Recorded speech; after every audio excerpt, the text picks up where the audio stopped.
Voilà, chers amis, merci vraiment pour être encore là. C'est le pasteur Salomon Kaning Alusel de l'émission L'Aide de l'Église, votre frère, votre ami. De tout moment, si par exemple vous recevez ces audios par le groupe d'une façon individuelle, ça dépend des demandes des gens. Il y a les gens qui ont préféré de recevoir ça d'une façon aussi individuelle.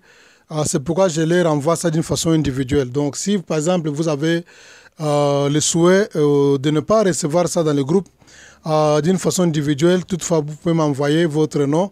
Je le ferai avec plaisir. Donc, il y a des gens qui reçoivent ça dans le groupe. Et là, les gens, comme s'il y a des gens qui reçoivent ça d'une façon individuelle selon leurs demandes. Donc, si vous faites une demande, je peux toutefois aussi vous envoyer ça d'une façon individuelle. Vraiment, ça va arranger beaucoup. Nous sommes dans notre 12e séance et c'est la dernière séance sur les fardeaux de la liberté. Donc, nous allons terminer ça avec la 12e séance. Alors, il y a un élément important pour clôturer sur le fardeau de la liberté, que nous voulons parler tout autour de ça. Nous voulons parler sur la différence entre le programme et la vision.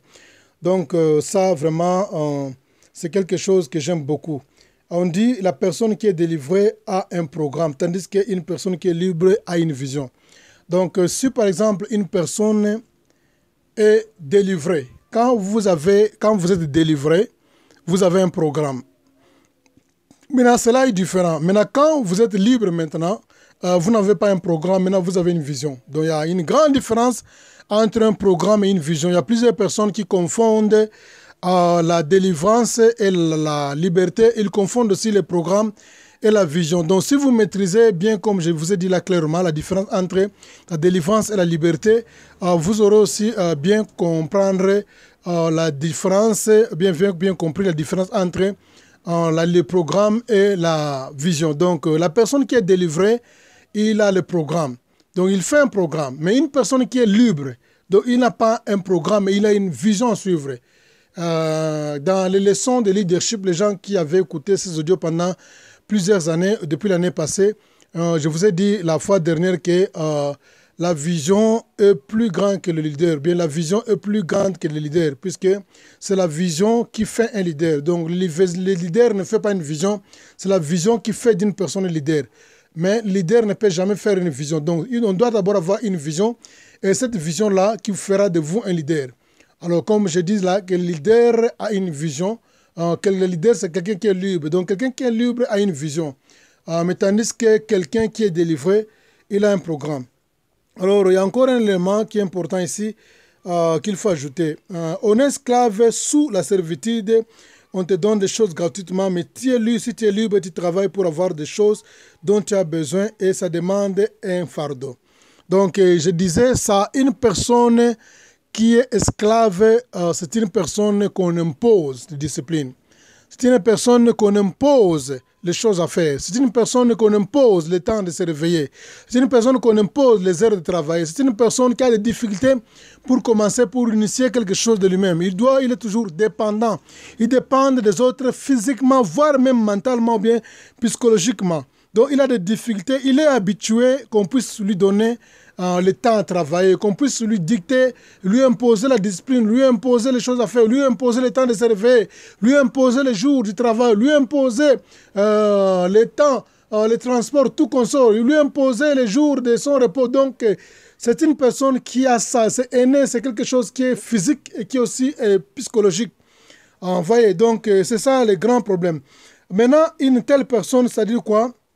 Il a des difficultés de démarrer quelque chose de lui-même. Il a des difficultés sérieuses puisque je vous ai dit que le fardeau, c'est la loi. Donc quand quelqu'un est dans la marche d'une liberté, il doit avoir aussi des lois qui déterminent les limites de la liberté. Vraiment, c'est quelque chose qui est consistant. Alors, quand on dit ici, quand on te donne, tu es sous la domination, mais quand tu travailles pour avoir quelque chose, tu es libre.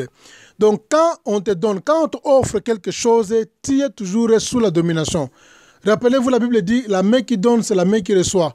Donc, celui qui donne, il est supérieur à celui qui reçoit. Et on dit d'ailleurs qu'il y a d'autres passages qui exagèrent même jusqu'à tel point de dire que non, celui qui reçoit, il est l'esclave de celui qui lui donne. Donc, quand on reçoit, on devient l'esclave de celui qui te donne.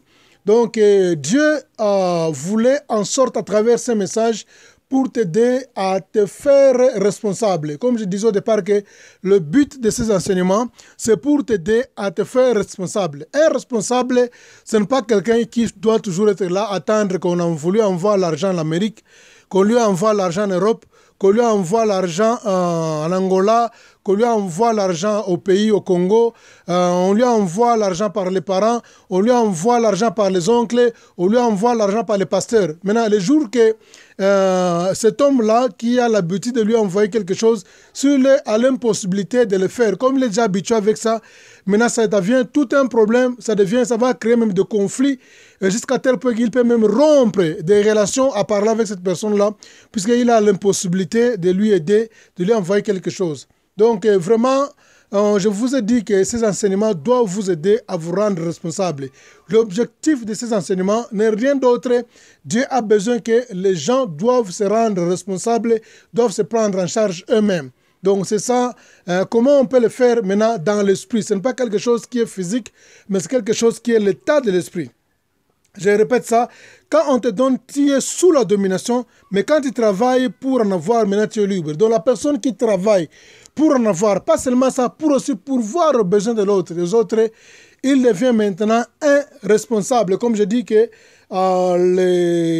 la liberté signifie freedom, c'est-à-dire quoi? Free signifie libre et dom signifie domination, bien dominion plutôt.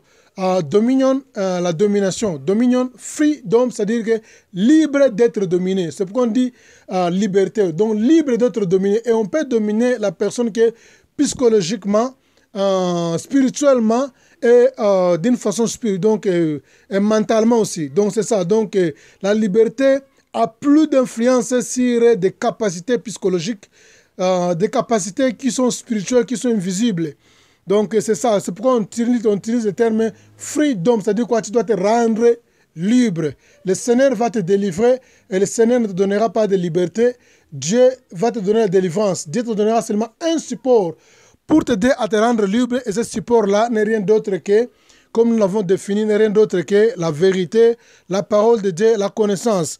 Alors, la dernière phrase avant de terminer, j'ai dit que ce message avait comme objectif de te rendre libre. Tu dois te rendre libre. Alors, je voudrais faire une petite conclusion pour terminer.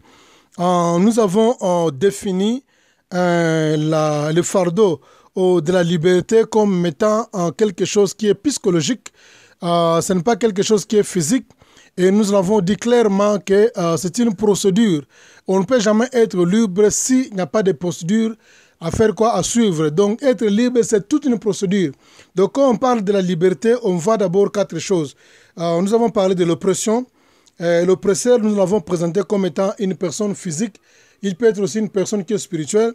Alors, nous avons défini la délivrance comme étant le déplacement dans l'environnement de l'oppresseur, ou bien de l'oppression.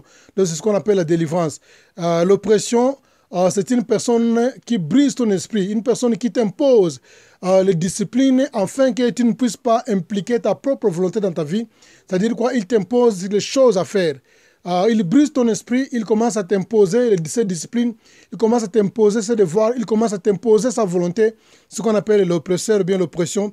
Nous avons encore parlé sur la délivrance.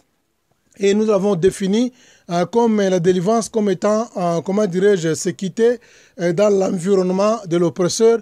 C'est ça, nous avons parlé de la délivrance qui est la deuxième procédure pour être libre. Donc, avant d'être libre, il faut qu'il y ait d'abord l'oppression. On peut pas parler de la délivrance qui appelle l'oppression. Si la personne doit être délivrée, c'est-à-dire il y avait l'oppresseur, ou bien il y avait l'oppression auparavant. Et après la délivrance, maintenant, on a parlé sur la liberté, qui est le troisième point. La troisième procédure pour être libre, c'est la liberté. Quand vous êtes délivré, maintenant, vous êtes maintenant libre. Et quand vous êtes libre maintenant, Dieu peut vous confier des responsabilités comme il a confié aux enfants d'Israël. Donc les enfants d'Israël, Dieu ne pouvait pas leur confier des responsabilités comme ils étaient délivrés. Non, Dieu a confié des responsabilités quand ils étaient libres. Donc même si vous êtes délivrés, mais vous n'êtes pas libre, vous n'aurez pas de responsabilité. Dieu donne la responsabilité qu'à une personne qui est libre. Qu'est-ce que signifie la responsabilité? Responsabilité signifie la réponse à l'habilité. Responsabilité. Donc la réponse à l'habilité. C'est un peu ça. La réponse à l'habilité. Alors, Dieu a besoin que nous devons nous rendre libres et nous devons nous rendre responsables de notre propre vie pour ne pas pointer du doigt aux autres. Si j'ai échoué dans ma vie, c'est à cause d'un tel. Si je n'ai pas, c'est à cause d'un tel. C'est une telle personne qui a fait que moi je sois ceci. Donc j'allais être un grand homme, c'est celui-là qui a détruit ma vie. Non. Dieu n'a pas besoin que toi tu puisses pointer du doigt, à confier les responsabilités de tes échecs aux autres. Ce n'est pas à cause de lui. Maintenant tu dois te rendre comment dirais-je, responsable. Une personne qui est responsable, il accepte facilement ses erreurs, il se tient debout pour se redresser, il se tient debout pour changer, il se tient debout pour se restaurer, il se tient debout pour avoir une bonne ligne de conduite. Donc, soyez vraiment bénis. Nous avons terminé notre enseignement sur le fardeau de la liberté. Merci d'être encore là. Nous allons continuer avec la suite. Je vais mettre la suite, disons, les cours suivants, je vais mettre ça en écrit. Quand je vais vous envoyer ces audios-là, vous allez voir ça en bas là-bas. Vraiment, merci pour être là. Que le Seigneur vous bénisse abondamment. N'oubliez pas que nous avons plus ou moins plus de 64 cours. Donc, que nous devons parler tout autour de ça. Jusque-là, ça, je pense bien c'est le 29e cours. Le 29e cours. J'ai pris seulement quelques cours du milieu. Mais nous allons commencer maintenant du 28e cours jusqu'au 64. Après, maintenant, je vais commencer à faire la révision, ajouter certains éléments sur le premier cours jusqu'au 27e cours, puisque du premier jusqu'au 27e cours, ça parle sur le leadership et le royaume de Dieu. Il y avait certains éléments que je n'avais pas épinglés. Quand je vais revenir encore, quand on va terminer 64 cours, je vais revenir encore avec surtout le leadership. Il y a plusieurs points qu'on n'avait pas épinglés. Je vais encore toucher sur ça. Vraiment, ça va vous aider beaucoup. Donc, nous allons maintenant entamer le 30e point. Après ce cours ici, nous allons entamer le 30e point et je vais vous donner le titre de ce cours-là en dessous de cet audio-là, de cet audio ici, qui termine, je pense bien, le 29e cours qui est le fardeau de la liberté. Soyez bénis, hommes de Dieu. Soyez bénis, le servant de l'Éternel. Je vous porte toujours à mon cœur. C'est pourquoi je vous envoie ces audios-là au groupe. Même d'une façon individuelle, même au groupe, cela montre clairement que je porte votre fardeau et j'ai toujours prié mon Dieu avant que je commence les audios, que ces audios ici vous parviennent pour transformer, changer votre vie, afin que vous soyez aussi des agents de changement qui sont capables, je pense bien, capables d'impacter les gens, les agents de changement qui seront capables, comment dirais-je, d'influencer les gens, d'inspirer les gens et de transformer surtout les gens et aussi de transformer l'environnement. Donc, le leader ne transforme pas seulement les gens, mais il transforme aussi l'environnement. Donc, quand un leader arrive quelque part, quand il vient avec son appel, quand il vient avec sa mission, quand il commence à exploiter sa mission ou bien son domaine, en tout cas, il va laisser les impacts. Il laisse les impacts dans les domaines là. Donc, je vais vous donner un exemple seulement. Rappelez-vous quand Ali et Foreman, quand Foreman et Ali sont venus chez nous au Congo en 1974 pour faire leur boxe qu'on appelle The Battle in the Jungle.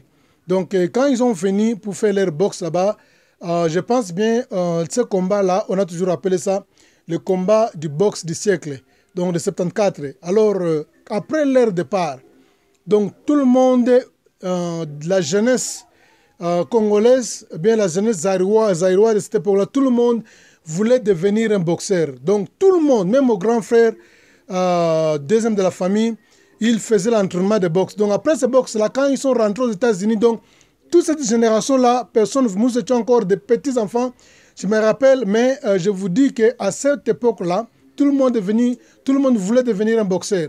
Donc quand vous allez dans chaque quartier, dans chaque coin du pays, dans chaque commune, dans chaque province, donc il y avait comment dirais-je, comment on appelle ça, les clubs de boxe partout. Donc tout le monde s'entraînait. Il voulait devenir un boxeur. Donc je voudrais seulement vous donner cette image pour vous faire voir que le leader, c'est quelqu'un qui doit aussi transformer, pas les gens, l'environnement. Donc quand le leader est en train, il peut transformer l'environnement avec les dons selon son appel, selon les dons que Dieu l'a appelé à faire. Donc quand il a un don que Dieu lui a appelé à faire, il applique ça. il peut transformer cet environnement-là. Donc soyez bénis, bien-aimés dans le Seigneur. Et nous allons encore nous voir dans les 30e cours que je vais vous donner le titre tout à l'heure là, sous forme écrite. C'était votre frère, votre ami, le pasteur Salomon Kaning Al-Seul, de l'émission Les de l'Église. Bye. Please bye. Please bye.